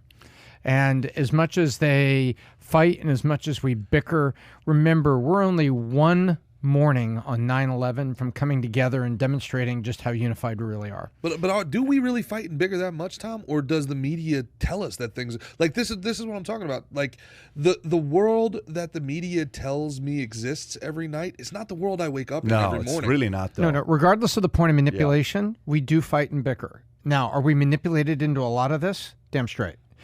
But we're only one moment, and I would never want to see it again in my lifetime. We're only one moment on one morning, like September 11th, from coming together. Yeah, I guess, but I mean, just look at this room. You know, you've got David, you got Vanessa, you got Kai. Kai, it's Norway. Vanessa, Venezuela. Tom, you're from California, New Jersey, Iran, and then California. David, Colombia. Soviet Russia, was it? Colombia. It's Colombia, okay. The Soviet Russia? What the hell? It's not a communist. The whole idea in this office, you come to this office, you walk through nothing but, and it's organic diversity. It's not forced diversity. Pat didn't hire any of these people to fit into a box. There's no diversity, inclusivity objective here, and this is the most diverse environment I've ever worked in. So and these are people from different walks of life that have different views, and we sit and we have fun in this office. We joke with each other every day. We even hang out at, this is probably the most together office I've ever been in a creative environment. We played volleyball together last night. Kai lost to me and Mickey, by the way. Kai and Paul took the L. Kai losing? He's from Norway, 22 years old, goalie. He lost yesterday. I mean, it was never gonna happen again. My text was blowing up last night with the fact that Kai lost. Dude, so what I'm saying, I guess, and I'm sorry I'm rambling here, but the point I'm trying to make is that if the environment CNN told me was reality, this office couldn't exist the way that it exists. Yeah. It just couldn't. And I agree. And that's just the beginning, by the way. That's just the beginning of what we plan on doing here. Go ahead, Tom. Except Adam. we gotta make a fence around Adam. I love the Soy Man Mafia. I love Adam. I love the guy. By the way, FYI, did you guys hear about what happened with YouTube? We can move on with the story, going to a different story. Did you guys hear about the fact that YouTube is a proven juggernaut that rivals Netflix in the streaming views? Let me give you some stats on this. So Google parent company Alphabet delivered another monster earnings report Tuesday. One of the brightest bits came from YouTube, which booked a whopping, ready, $7 billion in advertising revenue last quarter. Quarterly revenue is on par with Netflix, and it's growing at a faster rate. Alphabet said YouTube booked $7 billion in ad revenue last quarter. That's up 83% from a year ago. Compare that to Netflix's $7.3 billion in revenue booked in the same period. Netflix's revenue grew 19.4% from a year ago. By the way, Kai, is that not interesting to know that YouTube grew by 83% versus Netflix's 19%? That's wild. That's pretty wild to think. Well, YouTube television viewing has grown faster than ever before. The company said 120 million people watch YouTube on TV last month, up from 100 million per month last year.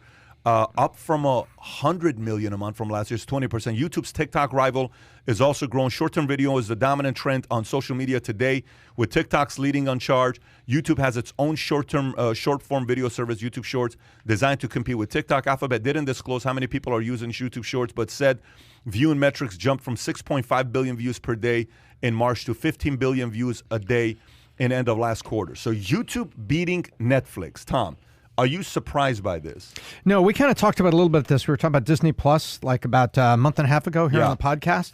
So remember, COVID year spurred everything. And the Disney Plus launch happened at the, orgasmic perfect launch point for Disney Plus, where everybody was in the house and everybody wanted to watch TV, and Disney Plus was with Hulu was a great over-the-top service. Well, I think what's also happening is you got to remember, we're talking about the YouTube viewership that's web, online, ad-supported over the last course of the last year, so it doesn't surprise me. And I'm really seeing, you had ABC, NBC, CBS, and that was the original big three before the consolidations and CW went away and Fox. Remember all that? Mm-hmm. Well, I think what you have right now, you've got the Disney monolith. You have YouTube, because remember, as YouTube television as well as YouTube online, et cetera. And then you've got TikTok. And I think what's interesting about TikTok, what we kind of jumped over, and I don't know if you guys covered this or not, TikTok is only the second company ever to have 3 billion downloads, right? Facebook was number 1, TikTok was number 2, my understanding. And so I think the plates are shifting, and what we're seeing is a big 3 emerge in both streaming and entertainment. Disney Plus and Hulu, and then YouTube with YouTube TV, and then you've got Snap's not really doing its thing. You have Facebook, Instagram, waiting in the lobby to go into Congress, sir, and then TikTok. That's what I think is going on. We're seeing big 3 emerge like we've seen in other industries. Mm-hmm. I think, look, there's 2 different sides of this. There's 2 different things at play. All right, there is the idea of a model, right? You have the 2 different models. You have the subscription versus the freemium model. But then you also have restriction of speech and curation versus choice, right? Like if you go on Netflix, especially over the last 2-3 years, it's been remarkably look, it's basically social engineering, right? I mean, the amount of we talk about all the time, and I know I'm sounding like Johnny Right Wing again, but it's just, this is the truth of it. Like everything has a left wing progressive messaging, so it turns people off. If I go to a Netflix original, I just immediately think, okay, it's going to be Orange is the New Black, it's going to be this, it's going to be that, it's going to have the same messaging. I'm not interested in it. What are they selling me? What concept are they selling me? It's kind of the same thing with Disney Plus. On YouTube, I have the choice then. Like I can watch what they suggest, but I have the choice to search for anything that I want. I'm on YouTube all the time, and I find myself on TikTok all the time now as well. That algorithm gets to know you pretty well. So you're finding something, in our industry, it's really interesting because, we're in the content creation industry. How do you create an environment where people are willing to pay for content when they've grown their entire life being entertained for free?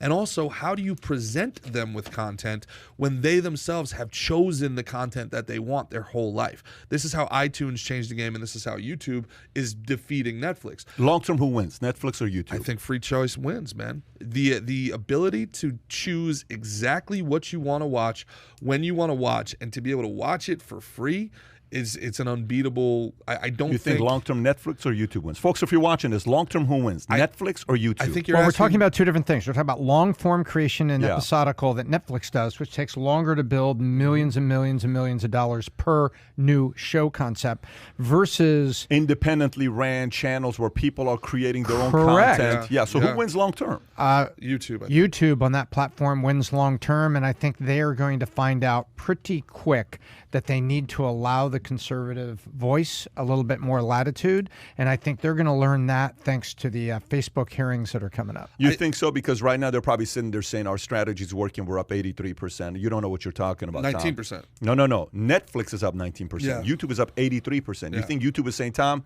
our strategy is working well. Everybody was talking about Netflix a year ago. We're whooping their ass. They're at 19. We're doing 4x what they're doing and more. So yes, we're going to stick to our. No, the guns and do what strategy they're is doing. working well, Yeah. and you're absolutely correct. Yeah. But let's rewind a bit, make sure everybody hears what I just said.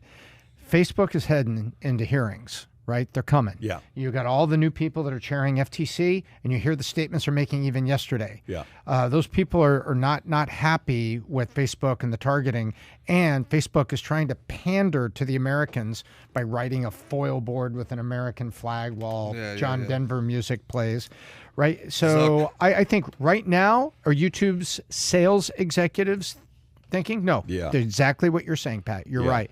But are they strategically thinking, we better keep our eye on this government thing? Because if Facebook gets moved on this, then they're going to move us too. We've actually seen this play out, guys. But long term, it's an open field. Netflix, Even if they censor it later, it's an open field. Netflix is a CD.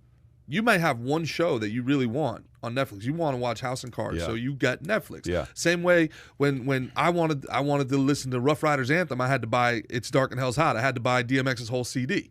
Right? That's Netflix. You got to buy the platform to get that one show.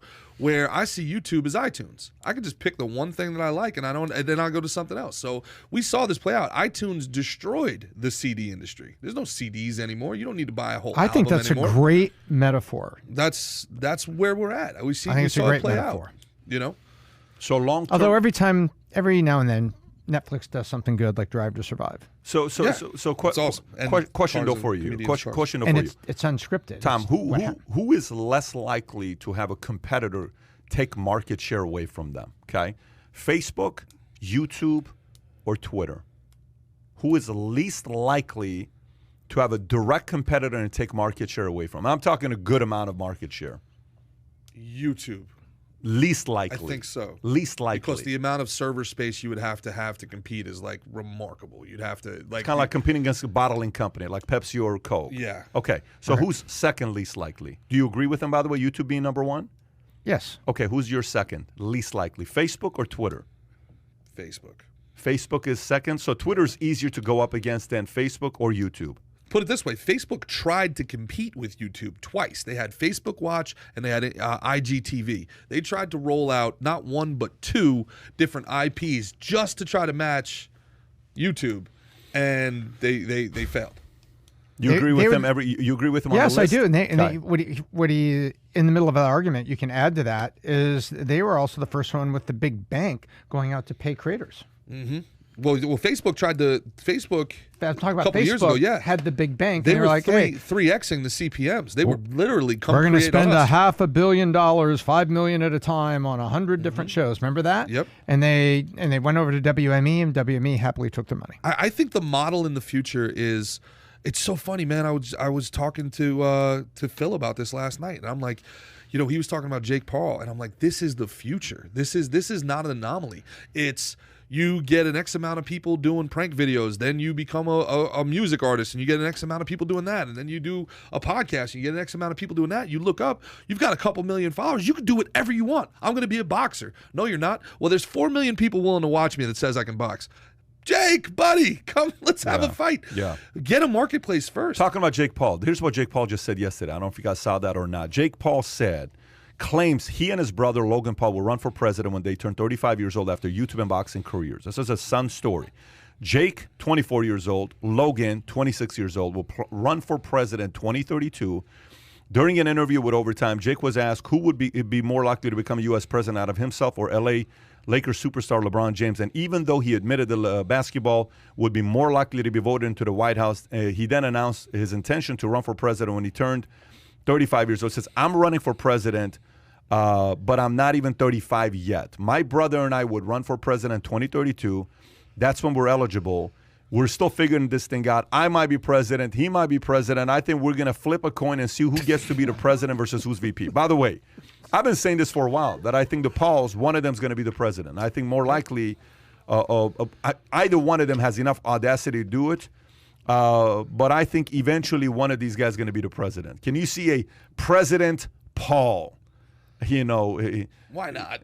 Why not? Tom, can you see that happening? The value of followership influence for Paul to become a president?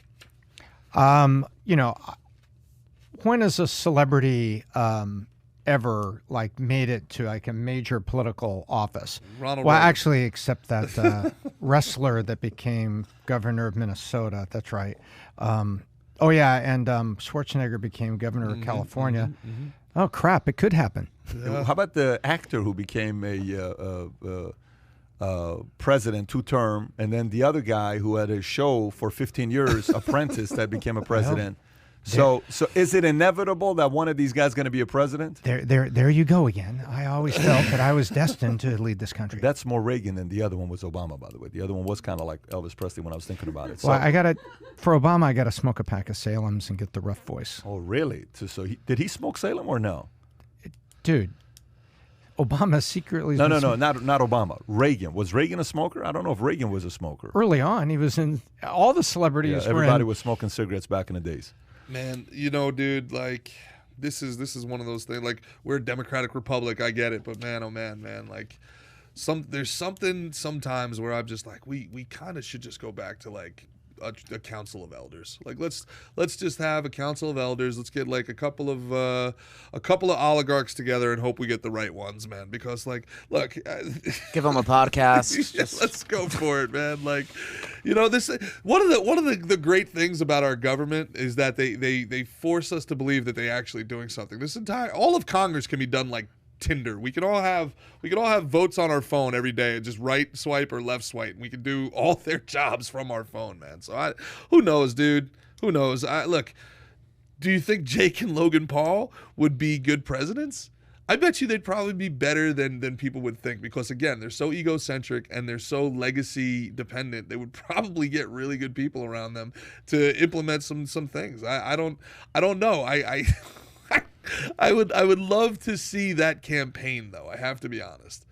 I don't know if I want to live in a world where Jake Paul is my president, but I definitely want to live in a world where Jake Paul is running for president, for sure. How does it look like? Is it Troll County nonstop? Nonstop Troll County. I'd knock you out. You know, would it be that kind of an environment, or he steals somebody's tie in the middle of the debate and then runs around the auditorium like I got That'd be classic. That would be classic. That would be classic if that were to take place. Oh man, he'd be the first president with face tattoos. So there's that. Is it neck tattoos or face tattoos? A little bit of both. Is it? Little Can you column pull A, it up? little Can you column pull B. up his picture? I don't know if he's got face tattoos. Hail to the chief. He's the one we hail to. Pics. I don't know if he's It'd be a trap remix of that song. Hail to the chief. Yo, this is Snoop Dogg. I'm out here for my mom. There he is. I don't see face Future tattoos, president. though. I see neck tattoos. I don't see face tattoos. He still has 15 years to work on that, though. He's got time. Yeah, he's got time Give to him get a time. face tattoo. I don't know. You know, again, Those nipples, presidential. are they? That's presidential. Although there's the foreign policy hand grenade right there. Look up so- Jake Paul face tattoos. That's how you. Type in That's how you Jake find Paul those. face tattoos. Type in face tattoos. Oh shoot! Hail to No, the no, chief. he doesn't have face tattoos. That's got to be. That's a head tattoo, I guess, more than. Oh, I've seen that before. Yeah, I've yeah. seen that before. Okay, that counts. Okay. All right, so he'd be the first to do that. He'd be the first to do that if that were to take place. Let's see. What next story do we go to here out of all these things that we have? Christian, okay, China. Let's talk about China, what happened with China. Go to page 7 with China. So our this is China expanding its nuclear capabilities, scientists say. BBC story. China is expanding its capacity to store and launch nuclear missiles, U.S. scientists say. Satellite images from Xinjiang province in the west of the country suggest that it's building a nuclear missile silo field. It is the second new silo field reported to be under construction in western China in the last 2 months. The site could house about 110 silos, which are underground facilities used for storing and launching missiles. In 2020, China had a nuclear stockpile of more than 200 warheads and was aiming to at least double this amount. The Pentagon says the U.S. has approximately 3,800 warheads. And in a propaganda video, China threatens to nuke Japan after Japan vows to defend Taiwan. In a now deleted propaganda video, China threatens to nuke Japan following comments made by Japanese leaders vowing to defend Taiwan from Chinese invasion. The nearly 6-minute video, which was posted to the Chinese Communist Party sanctioned channel Zhigua, featured images and videos of Chinese war machines such as tanks and fighter jets, edited into pictures of a devastated 1940s Japan following the World War II U.S. nuclear strikes on Hiroshima and Nagasaki. The video references Japan's defeat in World War II before promising full-scale war against the only country to have ever been nuked. The video also said there will be no peace talks. Tom, how much do you love China? What? Well, first of all, whenever you talk about China, you have to talk about Russia, because China and Russia are now really intertwined, and Russia has leaned over that way. And, China just had a meeting with the Taliban leaders of Afghanistan yesterday. I don't know if you saw that or not. Did you see that, the video? I mean, they've been supplying weapons to them for 20 years. No, but Tom, did you actually see that or no? I did not see that. I did not see that video. The foreign minister of China yesterday met with the Afghani Taliban leader yesterday. There you go. Well, here's what's going on here. People need to understand that Taiwan is a global semiconductor and market share play. You know, this is China. If China takes Taiwan, what they do, if you go take a look at global supply chain management, that just kicks them up a whole nother notch, because Taiwan punches above its weight at an astronomical level in the global supply chain as a manufacturing partner, especially in semi. So if they take Taiwan, they now which they believe, going back to Chiang Kai-shek and sending him on the exile and all those things that happened. This is a market share and a legacy ownership. So part of them is, hey, this is legacy ownership. This is our land. This is our province. This is our place. I mean, let's it's kind of like a West Berlin thing. Let's take down the wall. This is ours all the way. But the other side of it, they think the long game economically. This is a play for market share and control over the West of manufacturing. Listen, all I will say about this, all right, they're on YouTube right now. If you're listening to this, all right, after this is done, look up My Life, My China. I am a Communist Party member.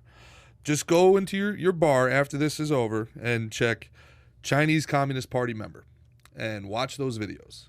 And you tell me if that is the future that you want. That's all I can say. All I can say, everything Tom said is great. Everything that we talk about here is fine. Guys, you have to understand what is going on a global scale. You have to understand who is pulling the strings, who is pulling the levers. You have to understand who Xi Jinping is and what his goals are. All right?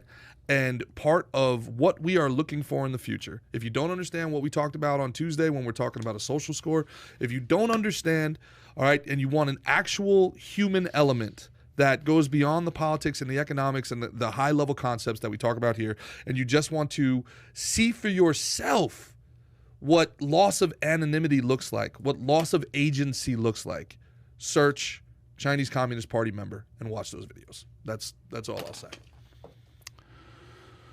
We'll see what happened there. You want to get Adam in here to promote his new podcast? If we can get Adam. Adam, come on in here.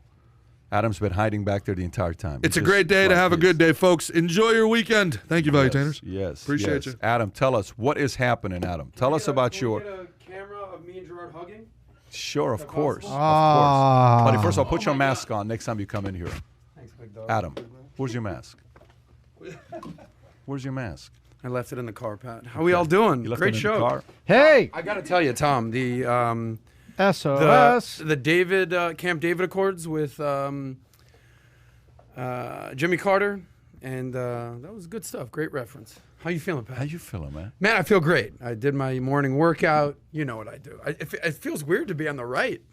You know? Curling Wow. cows. Feels weird to be here. You're standing. Slowly but surely, I've been going. I don't know if you. Did you hear what he just said? It PBD feels I weird heard it being loud on and the clear. right. Yeah. I heard it loud and clear. Slowly but surely, I started far left. Now I'm like creeping onto the right side. Look at me. Tell us Center about right. your podcast. We got 5 What's your minutes. workout this What's- morning? Standing in front of the Today Show, curling your cats? Yes, thank you. In your underwear I don't in know. I'm front sure of the TV? Kai has an image that we're gonna. So this afternoon we're Yes. launching something that I'm very proud of called the Sozcast with your boy Soz right here. So thank you. Very Thank happy. you.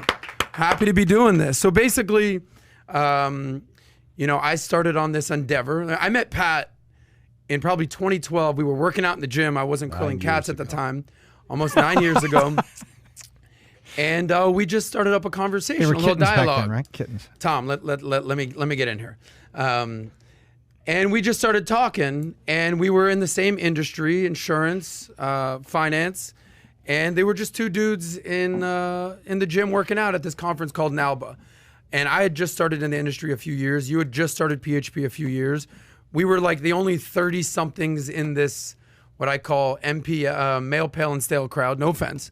And it was just a boring industry. And I'm in something called life settlements, and I had a breakthrough career in that industry, made some money. You've obviously been crazy successful in the industry. And I said, oh, wow, this is how money works. This is how investments works. This is how life insurance works. This is how premium finance works. This is how estate planning works. They don't teach you this shit in school. And, I was just like Gerard over there. I was a stand-up comedian. I was a nightlife guy in Miami. I was a substitute teacher. I had sort of a jack of all trades. And I got a job as a cold caller in the financial world for my firm that I'm still with. And it basically sort of peeled back the curtain of how money works and how finance works. And I started my show, Soz Talks Money, in probably 2016 when I had built up some wealth and had some extra time. And it's fast forward, now I'm on Valuetainment, couldn't be any happier. And I actually kind of approached this idea to you back in Dallas, and Pat gave up, buddy, slow down, buddy, start doing some videos. I said, all right, cool, I'll keep doing the videos. But ultimately, I realized what my biggest gift is just being able to really talk to anybody and relate with anybody. I used to sleep on my buddies' couches, and fast forward 10 years, I had NBA players crashing on my couch. So wherever you're at in life, I've been there. And really the point of the Sozcast is I can talk to people, like live, interact, and just be myself, not scripted, not, cut, edit, whatever, let's go back, no B-roll, just... Oh, so you're stopping that talking. whole show you've been doing this entire time. So that's stopping with you and the scripted 5-minute videos. We'll still that do you're some doing. of that, but Okay. this is the main. So entree. how long is this show going to be? It's going to be people an know? hour live podcast 1 hour every live, Thursday. Every Thursday, 4 p.m. after the bell. Okay. And we're going to have, it's all personal finance related. Got so it. this So isn't Thursday, politics. This Thursday, isn't pop culture. 4 p.m. Thursday, Eastern 4 Standard p.m. Time Yes, after sir. the bell. Yep. Okay. And what should people expect of this podcast? People, you should expect to get smarter with money. Okay. You're going to learn tips, techniques to build wealth. You're going to figure out strategies how to get out of debt, save that Can money I so you call can in start and talk investing. to you or no? 100%. Okay. So you're going to take in callers. We're going to so take people on can call. calls. We're going to have Q&A. And We're you're gonna doing have, that today? Today, yes. Okay. So today, yes. folks, Kai, can we put the link below? Episode 1 today. Episode 1, BizDoc. Bum, bum, bum. Would you be a future guest on the show? We had a great time when we I did would the love interview. to do it. Our interview was Thank great. you. Brought my Thank favorite you. beer and crackers. Yes, I'll bring more beer and crackers Put for the you. put the link Yeah. below for Saucecast at 4 p.m. every Thursday Yes. Eastern Standard Time with Adam Sosnick, and you can call in. Link below. Go. It's not even subscribe to it because it's just Valuetainment Economics. Valuetainment You've been there Economics, already. Same channel. Yeah, Valuetainment Same Economics. channel the BizDoc is doing his case studies on. No, Same I love channel this idea. Danielle. I love this idea. It's like squawk on the street after the bell, but with attitude for personal finance. Yes, personal finance. And look. Is that a good summary? Thank you. I appreciate that. There's going to be a lot of attainment going on, too. There's going to be value, That's what I'm obviously. saying. That's the attitude part. Valuetainment, but we're going to have fun. We're going to talk about, maybe. Lots of banter. Lots of banter. The way I sort of look at it is it's if if Dave Ramsey and Howard Stern had a love child, and that would be that would be me, baby.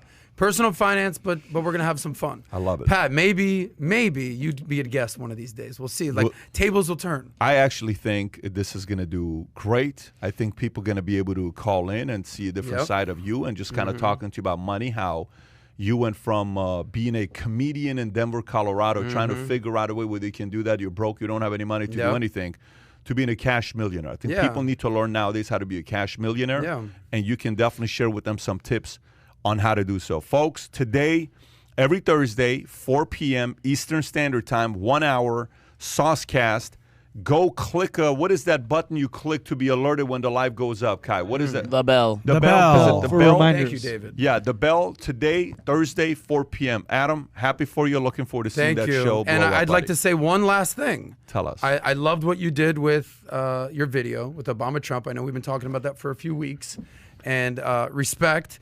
I personally would like to donate $10,000 to your cause to make that happen. You're being serious. I'm being very serious. Adam giving $10,000. This is what happens when you save that money. You can donate it to good causes. $10,000. So we're officially at what, $5.6 million, $10,000, or I would love to put up today. $5 million, or what Arron Singerman did, $500,000. But I'm gonna stay in my lane. 10,000 is 10,000, man. That's good. Good for you for doing that. That's I just love a Saturday night in South Beach. I'm just gonna stay in on Saturday night. There it is. Bottle service at the VIP, Folks, right? you heard it here. Adam's got 10K on it.